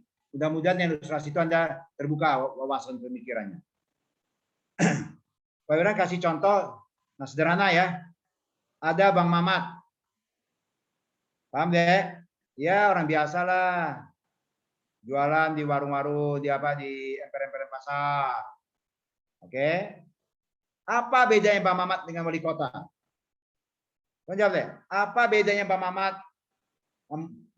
Mbok Mimin, segala macam yang jualan di pasar-pasar becek itu ya, pasar-pasar ya di daerah kita masing-masing dengan wali kota setempat, dengan bupati setempat. Kan ini ada yang daerahnya kabupaten, berarti bupati. Ya, ada yang daerahnya kota, berarti wali kota. Ada beda nggak mereka ini? Coba dulu. Ada beda? Octavia, ada beda nggak? Iya Pak, jelas berbeda karena siapa yang punya kewenangan deh? Nah, Mpok tukang jamu, Mpok siapa tadi, Bang Mimin, juga tadi dia punya kewenangan deh, mempunyai kekuasaan nggak untuk mengatur pasar ini? Tidak Pak. Nah, di situ deh, dia tinggal diam saja. Yang punya kewenangan diberi mandat oleh hukum, ya wali kotanya. Kalau wali kotanya sewenang-wenang, nggak memperhatikan nasib Bang Mamat Amin tadi, nah itulah secara hukum setiap yang diberi amanah kewenangan hukum, itu mempunyai kewajiban hukum. Ingat ya, pejabat itu dia punya kewajiban. Secara teori negara, ya, pemerintah sama masyarakat apa bedanya? Pemerintah itu berkewajiban secara konstitusi deh, kewajiban bunyi loh, memberikan meningkatkan kemakmuran masyarakat. Oke, itu dia itu kewajiban. Kewajiban bagi pemerintah artinya dilanjut apa? Hak bagi masyarakat. Jadi kalau kita bagi dua tadi teori negara, ada masyarakat di bawah, ada pemerintah yang di atas. Kita bilang syaratnya wilayah, masyarakat, dan pemerintah. Kita ambil dua saja. Pemerintah, tentu pemerintah ini dipimpin oleh pejabat. Dan bawahnya masyarakat. Dua pihak ini berbeda nggak? Yes, fungsi berbeda. Fungsi deh. Apa bedanya? Pemerintah berkewajiban. Bunyinya wajib loh deh. Menyediakan public goods dan public services. Itu dulu. Ini saya kutip dari teori negara. Nah, public goods itu tahu ya, jalan raya, ini contoh sederhana aja. Keamanan, pertahanan, itu kewajiban pemerintah deh. Oke. Kesehatan, pelayanan kesehatan, kewajiban pemerintah seluruh dunia deh. Dunia nih. Pelayanan pendidikan seluruh dunia deh. Dengan pelayanan publik yang bagus, dengan penyediaan public goods yang bagus, jalan raya dan macam, itu kemakmuran masyarakat akan meningkat. Jalan rayanya banyak, lengkap Pak, bagus semua. Yes, keamanan di negara itu luar biasa Pak, siang malam Pak. Ya, keamanan oleh aparat keamanan polisi Pak, dijaga 24 jam Pak. Kita mohon maaf Pak, pulang pagi, pulang tengah malam Pak, aman banget negara itu Pak. Yes. Berarti pemerintah menjalankan kewajiban yang baik. Musuh dari luar nggak bisa masuk Pak ke negara kita Pak. Tentara, pelayanan pertahanannya baik. Dan segala macam. Oke, jelas itu kewajiban deh. Jadi kalau Anda menjadi pemerintah, itu Anda punya kewajiban loh. Itu Pak Wirawan salah satu keluar dari sana. Kayaknya Pak Wirawan nggak mampu menjalankan kewajiban yang baik dengan kendala macam-macam tadi. Ya, teman Pak Wirawan ada jadi dirjen, teman-teman keuangan dulu. Ya, direktur eselon 2 macam ya. Nah, Pak Wirawan kan nggak bakal mampu lah. Oke ya, karena setiap amanah itu diminta pertanggungjawaban. Ya. Setiap amanah jabatan dipegang itu diminta pertanggungjawaban itu. Kalau di dunia selamat, di akhiratnya itu. Ya, nah, Pak Wirawan punya keyakinan yang kuat banget itu. Oke, jadi punya kewajiban. Nah itu kewajiban kalau tidak dijalankan, dek, secara negara, dek, sanksi harusnya, dek. Secara agama dosa. Jadi pejabat publik itu harus memahami betul apa kewajiban dia. Jangan bicara hak dulu, dek. Kalau menjadi pejabat, dek, kewajiban dulu. Jadi dalam suatu negara yang paling bagus kita bicara apa kewajiban gue. Itu dulu, dek. Hak itu baru. Jangan minta hak dulu, dek. Oke, jelas ya. Jadi kewajiban dulu, dek. Jadi Anda nih calon-calon ini Anda punya kewajiban dulu. Nah, kewajiban itu harus ditunaikan. Kewajiban pemerintah itu hak bagi masyarakat. Anda cari nanti itu namanya teori kontrak sosial. Kewajiban pemerintah apa kewajiban nanti? Public good, public service nanti gitu. Supaya kita jadi makmur. Oke. Itu hak pemerintah, hak rakyat. Hak masyarakat, bicara masyarakat kan, negara. Nah, jadi yang paling utama apa? Kewajiban pemerintah dulu ya tuh. Kewajiban itu bagi dari hukum itu. Nah, itulah hukum mengatur kewajiban itu, kewenangan itu. Kewenangan itu kan kewajiban ya. Dia diberi kewenangan untuk menjalankan. Wali kota, waduh, punya kewenangan ya. Bupati punya kewenangan untuk menjalankan semuanya. Nah, cilakanya dia nggak menyadari kewajibannya. Haknya doang, bukan jadi bupati, dapat rumah dinas, ya dapat istri dinas, enggak ada ya, istri dinas nggak ada istri dinas ya, nah, rumah dinas, mobil dinas, itu aja dipikir, nah itu yang nggak benar, kewajiban ke masyarakatnya nggak diutamakan, kewajiban pemerintah merupakan hak masyarakat. Tadi saya bicara apa deh, ibu tukang jualan mami tukang jual apa namanya di pasar itu deh ya. Itu dia punya hak loh, Faras. Punya hak dia. Hak pelayanan yang bagus, penyediaan tempat yang bagus, jualan di pasar. Itu kewajiban pemerintahnya.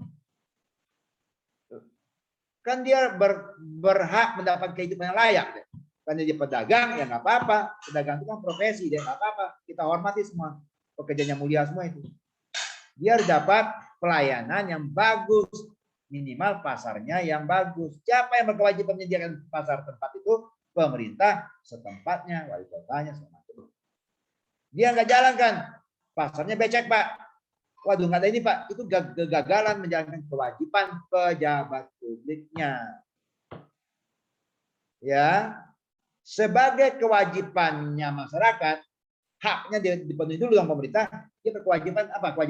Kewajiban masyarakat apa deh? Bayar pajak. Nah, maka Anda lihat nanti ya, Anda buka nanti apa definisi pajak sih? Ketemu teori Pak Wirawan. What is tax? Akan ketemu itu. Pasal 1 Undang-Undang KUP. Anda lihat nanti itu. Anda pasti ketemu tuh. Oh iya, ini maksudnya iya. Nah, masyarakat punya hak public good public service. Tapi punya kewajiban loh. Setiap masyarakat ini punya kewajiban. Pajak itu kewajiban ke negara. Ke pemerintah maksudnya ya. Negara ini wakil pemerintah. Nah, baru mulai situ. Nah, Faras, lu nggak bayar pajak, kena sanksi loh. Karena kewajiban masyarakat. Kewajiban. Setiap kewajiban tidak dijalankan deh, secara negara namanya sanksi. Sanksi administrasi, denda atau apalah nanti. Kalau secara agama, Frederick, dosa. Ya, kewajiban secara keagamaan tidak dijalankan ya, itu ada sanksinya. Ya, dosa dan segala macam kan, itu ya, jelas kan? Kita bicara negara saja. Nah, sanksi. Ini teori kontrasial. Nah, pajak kewajiban masyarakat itu hak bagi negara deh, bagi pemerintah, ya. Ini kewajiban bagi masyarakat, lawannya hak bagi lawannya, bagi pemerintah. Kewajiban sang suami, Wirda, merupakan apa? Hak sang istri nggak? Betul nggak, Wirda? Betul, Pak. Nah, kewajiban istri, haknya si Faras. Ya, betul nggak? Nah, Wirda. Kewajiban beda istri itu hak suami. Nah, itu ya. Jadi Pak Wirda tidak teruskan. Silakan dipikirkan lebih lanjut itu. Hak dan kewajiban suami. Nah, itu Faras pasti jago tuh ilmunya. Wah, gue punya hak ya terhadap istri gue ya. Nah, tapi hak jangan semena-mena, Faras. Wah, hak gue Pak ya. Gue boleh semena-mena terhadap istri. Ya, enggak boleh. Hukum membatasi. Tidak boleh kekerasan terhadap sang istri. Adakah dihukum? Ada. Itu enaknya ada hukum. Oh, mentang-mentang hak semaunya aja. Istri diperas aja dia apa kayak apa? Wah, nggak bisa. Nggak bisa. Ya. Nah, ini teori berhukum. Negara hukum itu deh. Jadi enak sebenarnya negara hukum itu kalau kita paham betul dan dilaksanakan betul. Nah, itu. Nah, ya, makanya kenapa saya tekankan pejabat dulu deh. Karena dia punya kewajiban.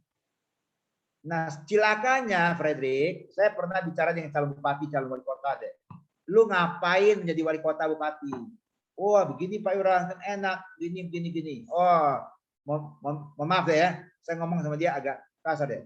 Ya, sontoloyo kamu bilang. Lu bicara hak lu aja, lu harus bicara kewajiban lu. Paham nggak Firda? Kewajiban dong. Kan enak Pak Yura, jadi bupati, wah kita VIP, wah dihormati orang, waduh. Kalau begitu gagal sudah. Daerah itu nggak bakal maju, saya pastikan. Nah, belum ada saya dengar Berda, saya jadi bupati ini gini loh Pak Yura. Saya akan punya kewajiban. Ah, itu baru saya ingin. Kewajiban saya gini loh. Nah, jadi kalau Faras nanti kalau cerita sama saya, kamu nikah, kenapa Faras? Misalnya nikah sama siapa lah? Ya, tentu sama perempuan ya. Ya, nah, saya kalau nikah Pak Yurawan, saya punya hak gini loh Pak. Gini Pak, wah saya tempelin langsung di Faras itu. Kenapa deh? Dia nggak ngomong kewajiban itu saya, harus kewajiban. Pak Yurawan saya nikah, saya punya kewajiban utama. Nah itu baru dia. Jadi kalau dia ngomong haknya saja, mohon maaf ya, malam-malam Pak, wah saya di lain istiwa makanan maksudnya ya, di lain makanan. Wah itu langsung saya tempelin ke si Farasnya. Iya deh, dia nggak bicara kewajiban dia dulu, harus kewajiban dong. Ya, uang belanja dia nggak ngomong dia kan, haknya doang. Nah, itu poin dari poinnya. Kalau pejabat publik deh, poin pertama bicara kewajibannya yang melekat diatur oleh undang-undang. Nah, mulai presiden, gubernur, bupati, wali kota dan macam camat itu ada semuanya. Nah, kalau itu terjadi deh, indahnya dunia negara ini. Nah, setelah dia melakukan kewajiban, baru tukang bakul, tukang apa tadi deh, dia punya kewajibannya, dapat haknya dia kan deh, dilayani pasar bagus, baru Mbak, Mas, Anda ada kewajiban loh, ngapain Mas? Bayar retribusi pasar loh. Nah, boleh, nggak masalah katanya, bayar retribusi kan pajak dan retribusi kan deh, mungkin pasar retribusi namanya. Nah, baru kita bicara nih, baik, monggo, siap Pak, Bu, saya bayar. Kenapa dia senang dibayar? Kenapa? Pelayan pasarnya bagus.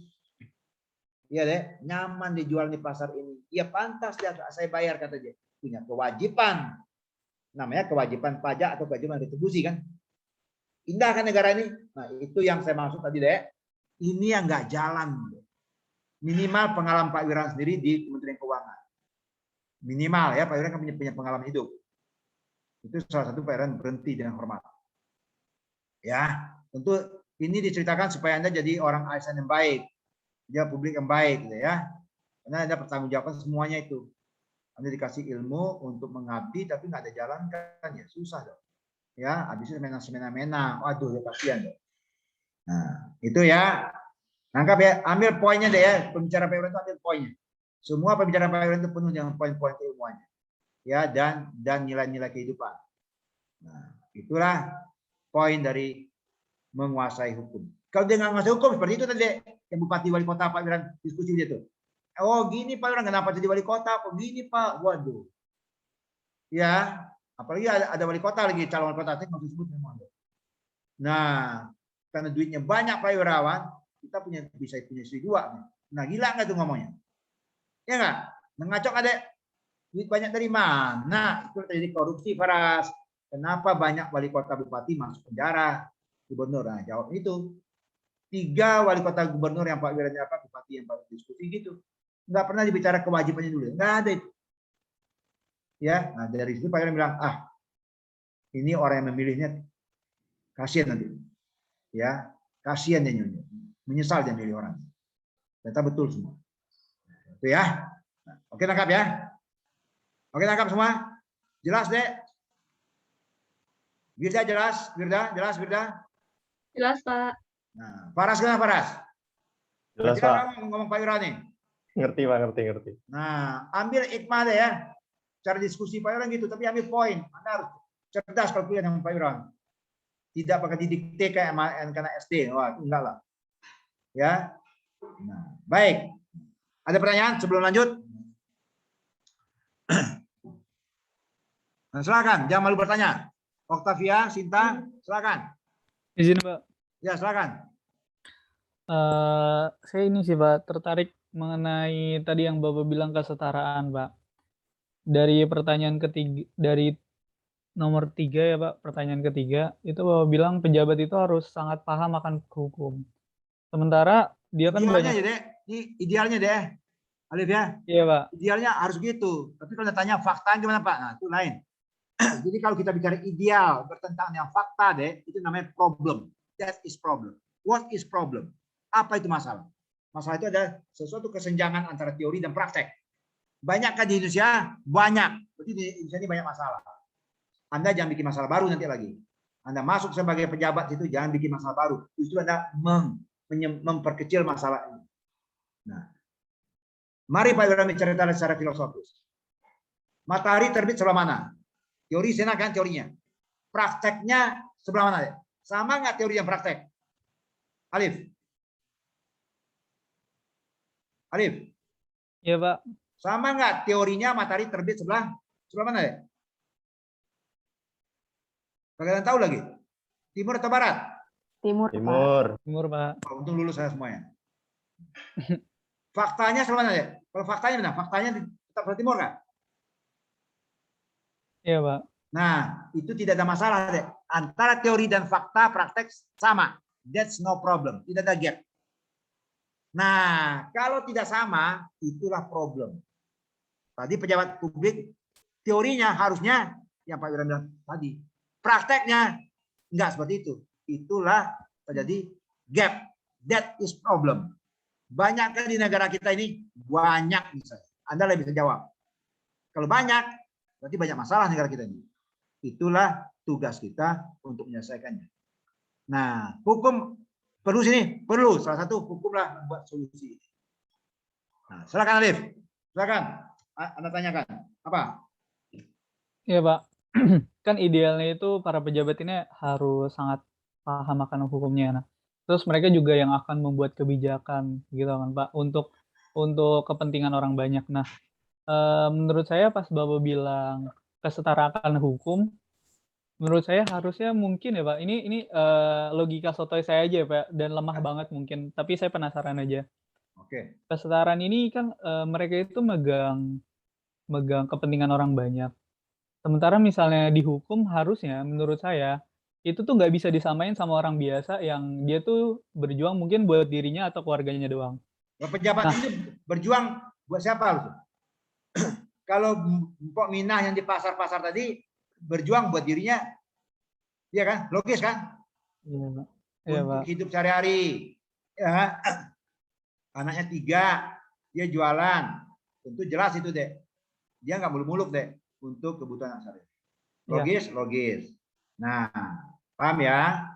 Kalau pejabat publik tadi yang sudah dipilih masyarakat macam tadi atau apapun namanya, mulai kalau dirjen itu pengangkatan ya, presidennya yang dipilih oleh rakyat ya. Nah, artinya tentu dia nggak sama dengan Pak Minah tadi dong. Dia berjuang untuk masyarakatnya, melayani masyarakatnya, dan itu punya kewajiban loh deh, kewajiban loh deh. Ya, kewajiban dia melayani dan hak bagi Pak Minah untuk dapatkan pelayanan. Nah, makanya saya bilang Pak Minah tentu tidak terlalu perlu, bukan nggak perlu ya, tidak terlalu perlu menguasai hukum dibandingkan pejabat bupati wali kota tadi. Nah, karena kalau bupati wali kota ini lu wajib loh, kalau nggak lu lakukan, ya lu secara teori hukum lu kena hukum lo. Nah, tentu kalau alhamdulillah apa sih hukumnya Pak Wirawan? Ya, tentu hukum publik macam-macam deh. Nanti kita berbicara sanksi itu. Kalau nggak diatur secara sanksinya apa itu hukum sosial namanya. Ya, hukum sosialnya macam-macam deh nanti itu. Ya, tidak dipilih lagi atau mendumal masyarakat, macam-macam lah. Itu udah hukuman sebenarnya. Tapi kan tidak disadari mereka itu. Ya, dan paling berat lagi apa tuh? Paling berat lagi itu apa, Pras? Pertanggungjawaban di sono kan? Dia harus pertanggungjawaban kira. Bupati itu pertanggungjawaban di alam sana nanti. Menurut Alif kan? Harus pertanggungjawaban aja. Iya Pak, harus Pak. Nah, itu kalau dia paham hukum kan gitu deh. Hukum agamanya kan juga hukum deh. Nah, ya jadi panjang ceritanya itu. Ya kan, Mpok Minah jadi digusur-gusur tuh kejualan. Ya kasih tempat yang bagus dong. Ya, Satpol PP-nya gusur-gusur ya tempatnya itu kan ya. Nah, dia nggak mencuri, dagang apa di pasar ya kan? Ya berkewajiban dong, itu kan publik deh. Kewajiban. Kalau misalnya dia konglomerat, dia bisa bangun kantor sendiri yang bagus di mana. Ya, masyarakat tetap, pemerintah tetap melayaninya, kasih IMB di daerah mana yang dibolehkan. Ya kan? Beda antara peminatnya tadi, tapi hakikatnya sama. Ya. Terus Lip, gimana komentar kamu? Terus. Baik Pak. Jadi inti pertanyaan saya pakai logika yang pasar tadi ya, Pok Ninah dan Bang Mamat misalnya Pak. Misalnya mereka mencuri gitu Pak, sesama pedagang. Kan mereka tuh mencuri atas apa ya Pak? Mereka untuk keluarganya. Sementara misalnya para pejabat yang di pasar ini mereka kayak pungli lah atau enggak ibaratnya mencuri tapi menggunakan kekuasaannya. Jadi kan beda gitu Pak makna. Nah, terus hukumannya itu sama. Nah, jadi menurut saya pribadi harusnya tuh hukumannya nggak setara di situnya Pak. Kalau menurut Bapak gimana tentang hal tersebut? Oke, gini deh.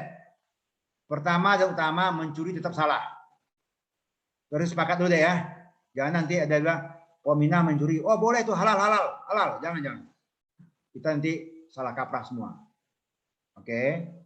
Nah, itulah fungsi kita sebagai pejabat supaya masyarakat tidak mencuri, gimana caranya? Pertama, sosialisasikan terus-menerus dan bantu kehidupannya.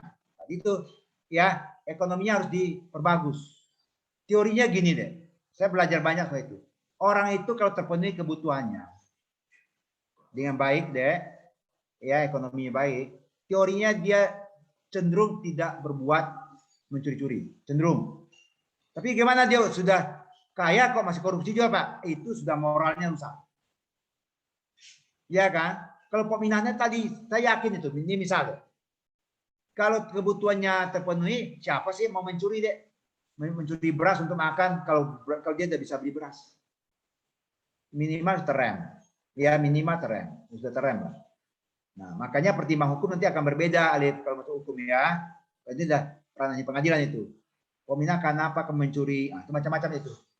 Pejabat kenapa kamu korupsi?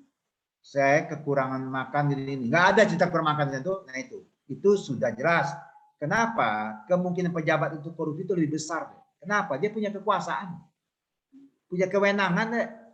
Tanda tangan surat ini dia boleh nggak? Iya punya kewenangan dia. Nah surat itu tangannya izin membangun IMB. Nah pengusahanya karena butuh cepat, ya ada ampau di balik itu kan? Karena kekuasaannya. Kalau nggak punya kekuasaan mana bisa deh. Pak Yurawan tidak punya kekuasaan untuk tantangan IMB orang. Ya nggak bakal ada orang datang Pak Yurawan. Jadi kekuasaan itu kalau nggak dikontrol, itulah hukum. Cenderung korup. John Lord itu, coba baca John Lord. Power tend to corrupt kan? Tend to corrupt kan? Nah, jadi nanti kita bicara itu deh. Itu sudah sanksi hukum, nanti kita bicara. Ya, itu sudah masuk sanksi. Penegakan hukum. Itu namanya penegakan hukum. Jadi hukum itu ada beberapa deh. Undang-undangnya sendiri, hukum positifnya, dan penegakan hukumnya sendiri. Itu sisi yang keduanya. Tapi minimal negaranya harus ada hukum dulu deh. Baru urusan berikutnya penegakannya, konsekuen dan segala macam. Penegakan hukum yang konsekuen dampaknya berat. Ya. Jadi tidak menambah tadi. Ya. Orang yang duitnya banyak, ya kekuasaannya, ya hukumnya 2 tahun. Setahun. Anda bisa lihatlah dunia nyata itu. Anda terkaget. Sekian putusannya? Iya. Nah, itu penegakan deh. Kita banyak masalah deh. Hukumnya sendiri dan penegakannya sendiri. Penegakan hukumnya ya, kok bebas dia ya? Kok lepas dia ya? Kok diturunkan hukumnya ya? Nah, Anda silahkan lihat itu. Ya deh, itu masalah penegakan. Jadi masalahnya banyak ya. Masalah hukumnya sendiri, undang-undang tabrakan juga banyak loh. Itu penegakannya juga masalah. Republik masalah kitanya. Tapi inilah tugas kita supaya Anda jadi calon pemimpin yang tidak banyak masalah. Membuat solusi. Nah, saya inginnya Faras itu dan teman-teman sini merupakan bagian solusi dari bangsa. Bukan bikin masalah di bangsa. Buat apa kamu sekolah bagus-bagus? Ya kan? Generasi muda pula lagi. Orang terpilih pula lagi dari negara RI ini. Nah, itu ya. Jadi pertanyaan Alif ini bagus, tapi nanti itu masuk penegakan. Ya, jangan sekarang dulu. Sekarang kita baru level 1. Ya, bertahap. Ini Pak Iran sengaja dulu mengkasih masuk logika berpikir hukum dulu deh. Ya, supaya Anda nanti gampang belajar itu. Oke. Baik. Nah, baik sebagai penutupnya gini deh. Apa tugas pertama kelompok? Oke. Ya, jadi saya lihat ini sebagus nih, aktif. Saya senang kalau aktif gini ya. Gunakan ini terus begini. Anda cari terus. Jangan habis ini tidur, jangan. Ya. Teman-teman di kampung itu tidur jangan deh, jangan. Saya nggak mau itu. Oke. Nah, tugas pertama, instruksi deh, instruksi pertama. Kelompok segera bentuk, saya harapkan setengah jam kemudian 1 jam saya ada. Kelompok itu usahakan yang solid, yang bagus inilah. Apa tugas kelompok? Tolong slide deh. Nah, tolong slide deh. Tolong ini RPS. Ya Putri, tolong RPS-nya Putri. Ya, silabus saya. Oke, ini dia.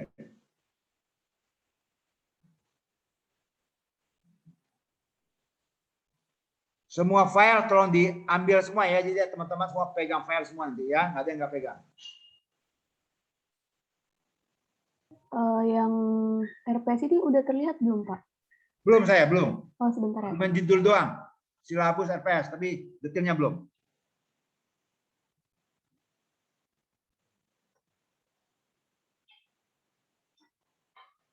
Sudah terlihat, Pak. Ah ya, oke. Terus langsung deh pertemuan pertama deh terus ya. Ini kan Anda bacanya, oke. Terus deh, terus. Nah, ini diikutin semua deh, ngapa-ngapain terus, oke. Pertemuan pertama, oke.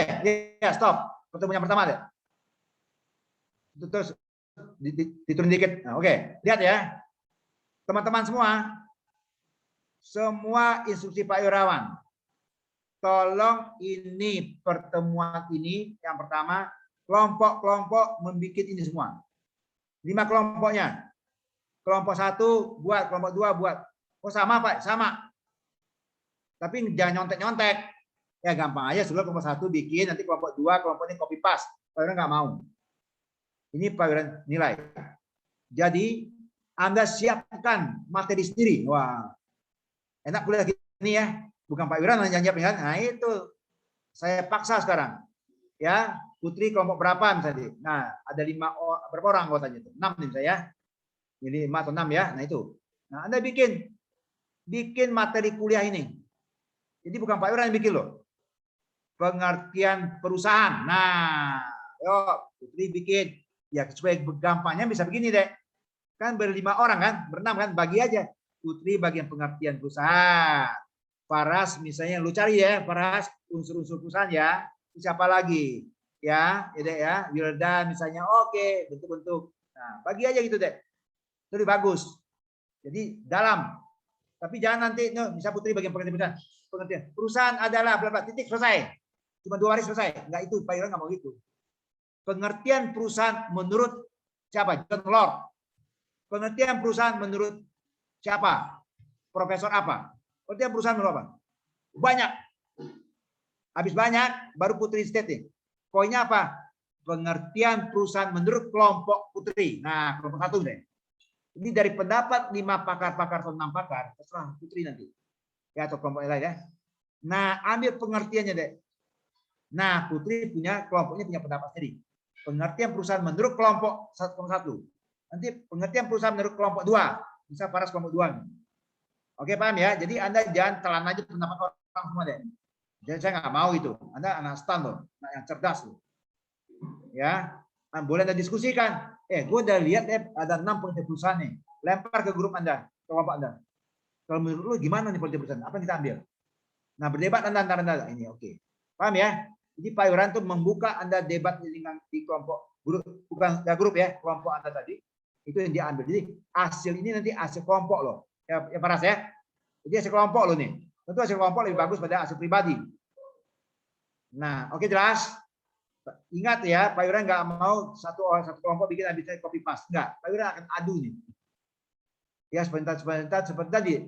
Kelompok 1 bikin kuliah pertemuan pertama begini.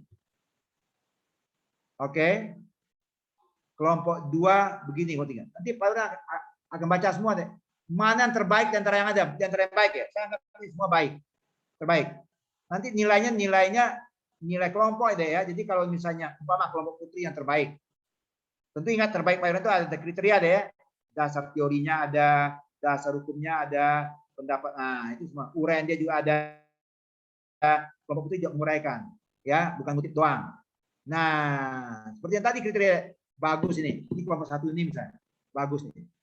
Ya, ini nilainya 100 semua misalnya. Berarti semua anggota kebagian semua sama. Jadi kalau kelompok anggotanya semua sama.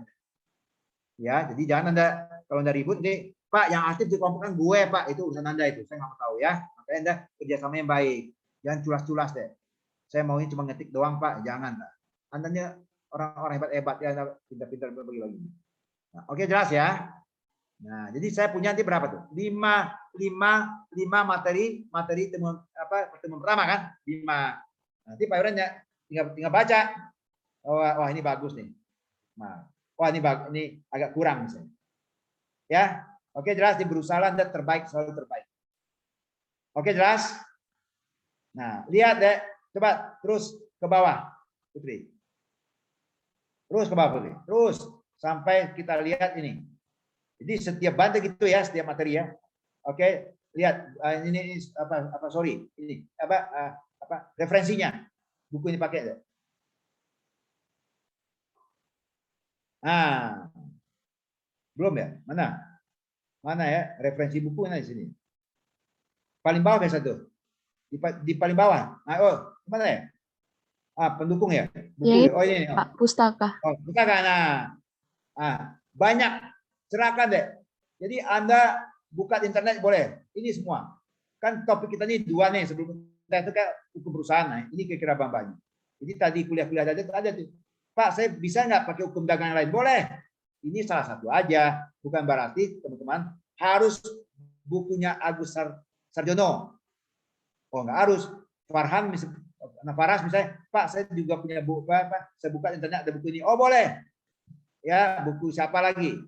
Muhammad Anton misalnya. Ya boleh.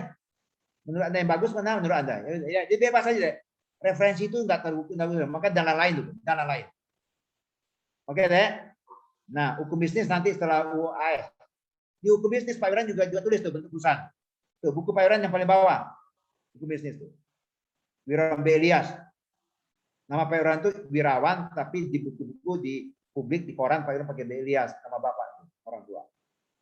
Ya, karena kebiasaan itu program orang tua ya. Secara akte kelahiran ijazah Wirawan doang. Ya. Oke ya. Nah, ada itu. Jadi silakan. Buku Pak Wiran lengkap lengkap. Ada fotonya deh. Lengkap dengan foto berwarnanya. Ya. Ini nah foto lama ini. Oke, jadi Anda sudah cukup banyak deh ya. Anda lihat aja. Ya, mungkin topik pertama banyakkan di hukum perusahaan tadi. Di buku Pak Wiran juga ada beberapa itu. Nah, itu undang-undangnya bisa kalau perdata buka. Pokoknya cari semua bebas ya. Ya, kebebasan. Sekarang kan teknologi apa? Oke, jelas deh ya. Nah, jelas ini deh di setiap bab nanti ada. Jadi bab ini dikumpulkan secepatnya. Apa sebabnya cepatnya? Nanti menyusul lagi itu Putri. Ya, nanti Mika Pak Wiran tentukan 2 hari, 3 hari atau apa. Nanti di WA group itu semua. Nah, nanti instruksi Pak Wiran juga ada Putri. Di WA group sebelum kuliah minggu depan. Tolong kita lihat lagi kuliah minggu depan. Yang kedua nanti persekutuan perdata. Cari lagi deh. Kelompoknya sama lagi. Nah, jadi minggu depan itu terkumpul 2 sekaligus. Pertama dan kedua. Sekaligus itu. Oke, clear? Nah, jadi minggu depan Pak Wiran mengajar 2 topik sekaligus. Ya Putri ya. Topik pertemuan pertama, kedua. Nah, Pak Wiran mengajar sekaligus. Jadi apa yang Pak Wiran belajar? Anda sudah belajar semua, Farah sudah menguasai A sampai Z. Ya Putri juga sudah kan, karena sudah bikin. Nah, Pak Wiran akan nambahin. Seperti yang tadi lagi. Anda kan sudah jawab tadi itu, 3 pertanyaan kan? Nah, Pak Wiran tinggal nambahin. Enak kan? Fungsi Pak Wiran cuma nambahin kan? Nambahin dan bertanya. Hati-hati loh. Coba Faras, kenapa bentuk perusahaan cuma begini modelnya? Harus bisa jawab lah. Kan sudah bikin. Sudah belajar sendiri kan? Jadi saya tantang saya belajar sendiri jadinya. Putri juga harus bisa. Tentu lebih bagus jawabannya daripada yang tadi kan, karena sudah baca, sudah belajar, sudah berdebat di kelompok. Ya kan? Ini kan hasil paper Anda sudah hasil kelompok kan, hasil berdebat kelompok kan. Nah, jadi tinggal nambahin. Ya, bagus, tapi bentuk perusahaan yang maksudnya begini ya. Nambahin deh. Oke, jelas semua teman-teman? Nah, jelas Putri? Ini Pak, saya mau nanya, bentuk filenya ini Word atau PPT atau gimana Pak? Untuk presentasi nanti kan kelompok minta presentasi juga. Ya, presentasi PPT.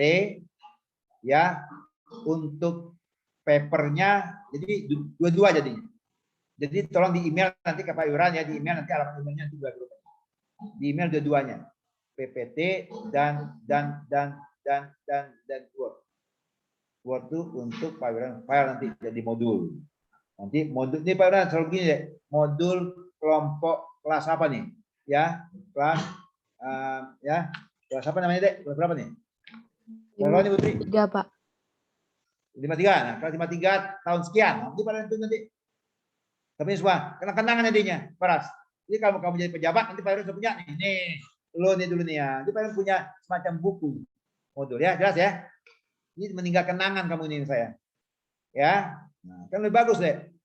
Jadi harus jelas. Kalau Anda mengutip dari buku siapa, ya Putri tolong disebutkan semua. Jadi Anda kalau mengutip suatu nggak Anda sebutkan dari buku siapa, teori siapa, Anda plagiat gitu. Jelas ya? Bisa Anda kutip dari Wirawan B. Ilyas, ya udah, tolong sebut. Ya, bukunya apa ya? Nanti kan ada daftar pustaka ada. Anda bikin kan? Di dalam Word tadi Putri ada daftar pustaka itu. Wah, Putri ngambil dari mana ini? Dan harus jujur deh. Kita kalau ngutip buku itu harus jujur, nggak apa-apa deh. Transparan gitu ya, keilmuan itu gitu. Oke, jelas Putri? Ini dua ya, PPT dan Word. PPT untuk presentasi. Jadi nanti setengah jam saya minta kelompok Faras presentasi. Nah, ya. Wah, berat banget, Pak. Wah, ini kuliah kayak di Harvard Amerika deh, ya. Wah, hebat kan kamu. D3 ini kan sejajar dengan Harvard. Ya enggak? Stani sejajar Harvard loh. Kalau bikin gitu, lu jangan bikin ini, bikin malu Pak Irawan. Ya, maka malas-malas di kelas Pak Irawan tuh, aduh, kagak bisa ikut kuliah. Ada orang pintar yang bisa ikut kelas ini. Oke, jelas, Putri? Teman-teman semua, jelas? Ada ketentuan tambahannya nggak, Pak? Seperti font dan maksimal berapa halaman? Ada lah. Itu yang bagus saja untuk kamu apalah. Ya, deh. Yang cantik aja lah. Nah, Pak Irawan kan suka yang bagus-bagus, ya. Anda lebih jago lah, anak sekarang jago lah. Bikin yang presentasi yang bagus, bikin paperwork yang bagus ininya, nah ya, spasinya bagus, itu Anda jago lah, sekarang jago-jago. Kalian tuh membebaskan itulah. Yang terbaik, do the best. Itu intinya. Anda diajar sini untuk do the best. Ya. Gimana berada, do the best, selalu aja. Oke, clear? Ingat loh, apa yang Anda tulis itu Pak pertanyakan nanti loh. Yang ngaco-ngaco loh bikinnya. Ya, Pak Ram pegang absennya terus nih. Wah, ini Faras nih ngaco dulu tanya. Udah, akibatnya ada. Wah, Putri bagus semua jawabannya. Udah. Ya, Pak Ram bikin file sendiri nanti. Oke, jadi selalu yang terbaik ya.